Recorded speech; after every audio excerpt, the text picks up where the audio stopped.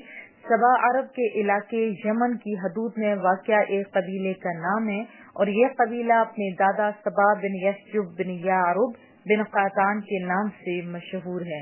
سورہ سبا میں حضرت داؤد علیہ السلام کے معجزات کا تذکرہ ہے کہ انہیں فضیلت دی گئی، پہاڑ اور پرندے ان کے ساتھ تسبیح کرتے تھے، ان کی اتنی میٹھی بولی تھی، اور لوہا ان کے لیے نرم کر دیا گیا تھا، ایسے بھٹیاں نہیں جلانی پڑتی تھی بلکہ اللہ نے ایسے نرم کر دیا تھا، اور وہ زرہیں بناتے تھے اور باندھنے کے لیے ان میں کڑیاں ڈالتے تھے۔ اسی طرح حضرت سلمان علیہ السلام کے معجزات کا تذکرہ، ان کے تخت کو تیز رفتاری سے اڑا کر جو ہوائیں لے جاتی ہیں اس کا تذکرہ ہے۔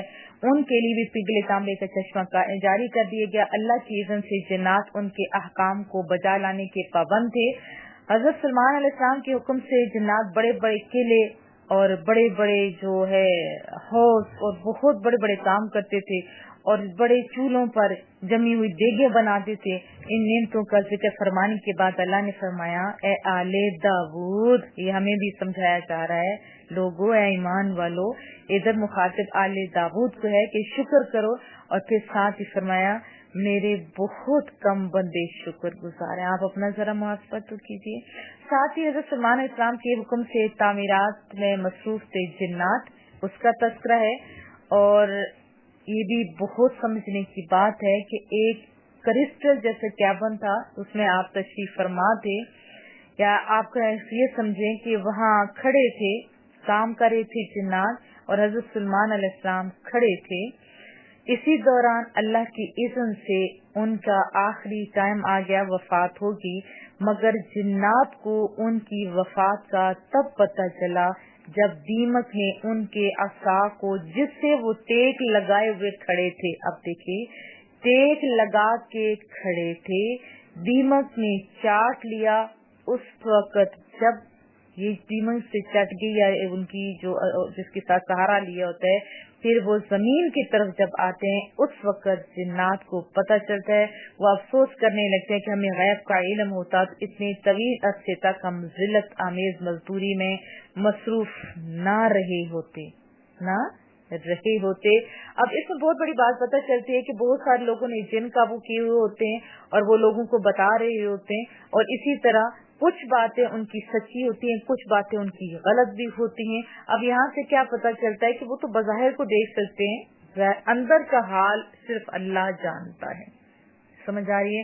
اور جن لوگوں نے جن قابو کیے ہوتے ہیں وہ لوگوں کو بے وقوف بنا رہے ہوتے ہیں، کیونکہ دو چار باتیں ان کی چونکہ صحیح نکل آتی ہیں اور لوگ ان پہ اندھا اعتماد کرتے ہیں۔ تو یہاں سے ہمیں کیا پتہ چلتا ہے؟ جنوں کو سب کچھ پتا نہیں ہو سکتا، سمجھ آ رہی ہے؟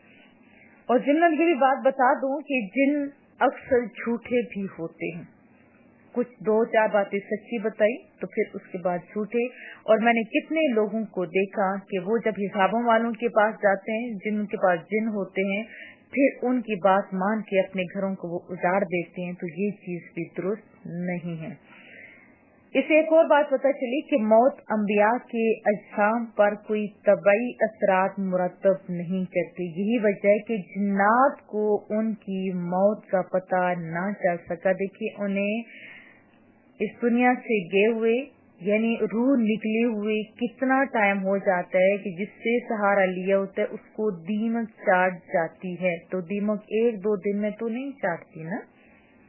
تو پھر اس سے بھی آپ اندازہ لگائیے کہ جو اللہ کے خاص بندے ہوتے ہیں، انبیاء ہوتے ہیں، شہداء ہوتے ہیں، اللہ ان کے جسموں کو کس طرح رکھتا ہے۔ اور یہ بھی حدیث طیبہ ملتی ہے کہ زمین پر حرام قرار دیا کہ ایسے لوگوں کے اجسام کو کھائے، کیونکہ اللہ کے وہ خاص بندے ہیں۔ اگر آپ بھی چاہتے ہیں کہ آپ کے جسموں کو بچایا جائے یا کیڑے مکوڑے اسے نہ کھائیں تو نیک کام کیجیے۔ یہاں بہرحال ذکر انبیاء کا ہو رہا ہے۔ پھر لاسٹ میں یہ بتایا گیا کہ پچھلی امتوں کے خوشحال لوگ، آپ بھی اپنا محاسبہ ضرور کرتے چاہیے، بہرحال پچھلی امتوں کے خوشحال لوگ مال و دولت کی فراوانی کو اپنی مقبولیت کی دلیل سمجھتے تھے، تو سونے رب نے فرمایا کہ اس کا قرب مال و دولت کی فراوانی سے نہیں ملتا بلکہ ایمان